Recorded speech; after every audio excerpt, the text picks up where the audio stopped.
Hi, welcome to this part of my review featuring Mutant Year Zero.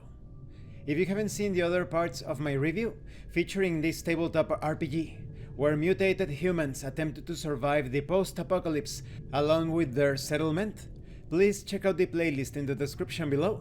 This time we are going to talk about character creation, your mutant. First, you determine your role. This could be considered similar to an archetype or a class in other tabletop RPGs. This is your position within the setting, but also what you do in the settlement, in the arc. Next, you determine your age. Everyone in the game starts as young adults. People do not tend to live long in this setting. Next, you determine your name. You define your appearance. You distribute 14 points across the 4 attribute scores. They are pretty self-explanatory. You have strength, agility, wits, and empathy. Then you distribute 10 points across your skills. Next, you choose a talent. Talents are tricks, moves, and minor abilities that give you a small edge. We are going to go in depth when it comes to all of these aspects in future parts of this review. Next, you draw a mutation, or you roll for it. No two mutants within the same group can have the same mutation. This adds a certain uniqueness to each mutant. Mutations can be activated in a limited way, and you can start with 2 mutations, but this affects your attributes negatively. To activate your mutation, you need to spend a mutation point. You start the game with a number of mutation points equal to the number of mutations you have each session. And as you venture on in the setting, it is possible for your character to mutate even further, but this will affect you in other ways. You also establish your relationships and dreams. Relationships to player characters, non-player characters, your big dream, what you want to do or accomplish more than anything else in the world. You start with gear determined by your role, and it's important to note that your dreams and your relationships may change over time. When it comes to gear, you usually start with a number of bullets. Bullets are employed as currency in this setting. When it comes to developing or leveling up your mutant, throughout your adventures you may acquire new mutations, but there is a small risk that your body or mind will suffer permanent trauma. This means that these extraordinary powers obtained through mutations will also come with a negative effect upon your body. You will also obtain experience points that you will be able to spend by raising a skill or getting a new talent. Experience is acquired depending on what happened on the session. Perhaps you performed a day's work for a project in the arc. Maybe you explored at least one new sector in the zone. Maybe you sacrificed or risked something for your player character body. Now let's talk about the roles.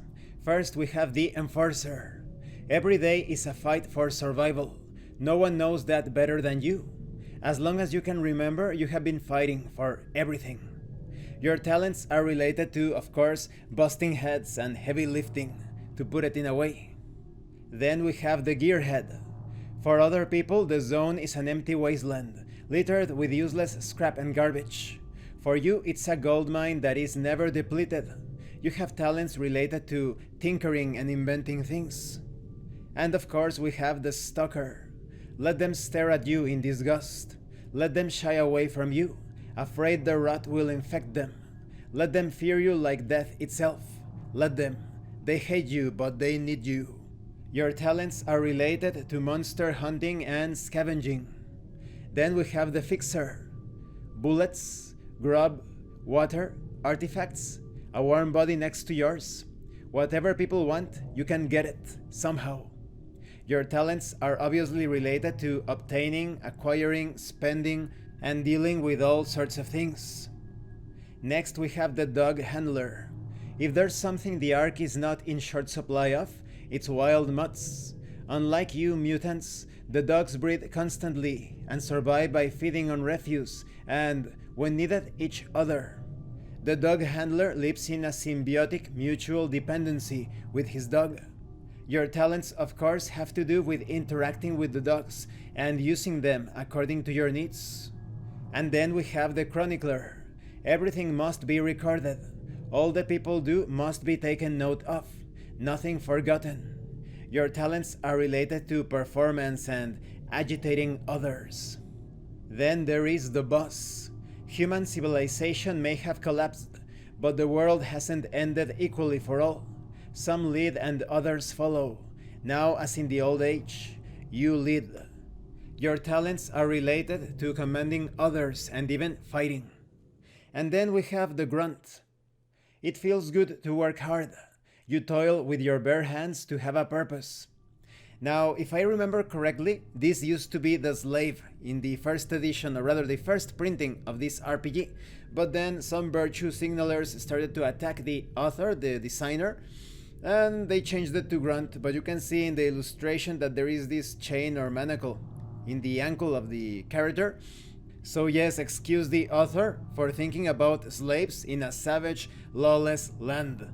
Your talents are related to being cynic and resilient. And this concludes this part of the review. In the next part, we are going to talk about skills and talents. Character creation is very simple.